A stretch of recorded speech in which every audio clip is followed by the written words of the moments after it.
Luka at Jokic team up naman ngayon, mapapaluhod ang lahat. Matapos nga pong pwedeng magkaroon ng tsansa sila LeBron, Curry at KD. Ito naman ngayon sila Luka at Jokic, mga kapatid, hindi rin papahuli. Kung atin nga pong sisilipin 2026 rin pala sila magiging free agent. Kagaya nga rin po yan nila Curry. Halos lahat nga po nabigla rin nang makita nilang ganito rin ang pwedeng mangyari sa kanila. At halos lahat ng fans pabor na pabor din sa tambalan ng dalawa. Tapos nandyan pa nga itong si Kyrie sa kanila at maging si Thompson. Paano ba naman kasi mga kapatid, etong si Dirk Nowitzki na nga po ang nagpupush na dapat nga daw makita ng lahat na magkasama sila. Tunay na magkaibigan nga po sila Jokic at Doncic. In fact, tanging si Doncic nga lamang po ang inimbitahan ni The Joker nung birthday niya. Siya nga lamang po ang hindi pamilya na invited. So ibig sabihin hanggang dikit nga po talaga sila. Makailang beses na nga rin pong nakita yan ng mga fans na animoy naglalaro lang ang dalawa kapag pupunan na nila ang maglalaban sa liga. Paliwanag pa nga po sa sikat ng araw kung gaano ka-close ang dalawa. Kaya wala nga pong magiging problema kung mag-tandem sila.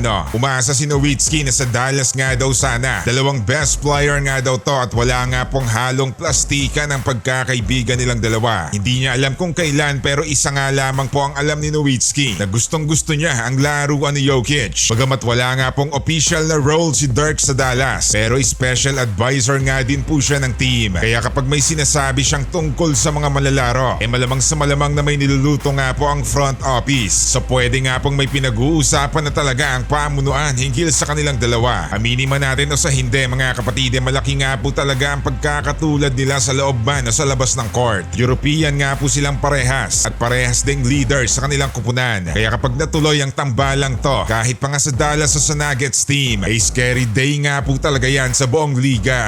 Sa ngayon, pwedeng malayo pa ang pagkakataong ito. Pero malaki nga po ang tsansa na ang Dallas ang gagawa ng malaking move. Matapos nga po nilang masilat ng kampyonato last year lang, alam nila na nakailuka na ang lahat. Kailangan lang talaga ng katimbang din. Kaya kung etong si Jokic ang makukuha nila, talagang limitless nga po ang potensyal, di ba? Samantala LeBron, kinuha na si KD, nakakaloko na to. Eto nga po ang mas nakakabiglang balita pa ngayon mga kapatid. Marahil hindi alam to ng nakararami, pero nangyari na nga po to. Napakabilis nga rin po talaga ng panahon. Napaglipasan na to kaya marahil ang iba walang kamalay-malay na nangyari na. Kaya rin pala tinawag tong si LeBron na hakot superstar nga lamang daw kaya nananalo sa liga. Pero kahit sinong manlalaro din naman kung may pagkakataon bakit hindi rin gagawin Biruin mo ba naman mga kapatid na nirecruit na pala dati ni LeBron si Kevin Durant nung nasa Cavaliers pa siya. Todo engganyo nga daw si LeBron ito at ang pamunuan ng Cavs dahil kakasungkit nga lang din nila ng kampyonato ng panahon na yon. Napakataas ng confident nila dahil historic comeback ba naman ang ginawa nila sa Warriors. So para kila LeBron, tila kahit sinong manlalaro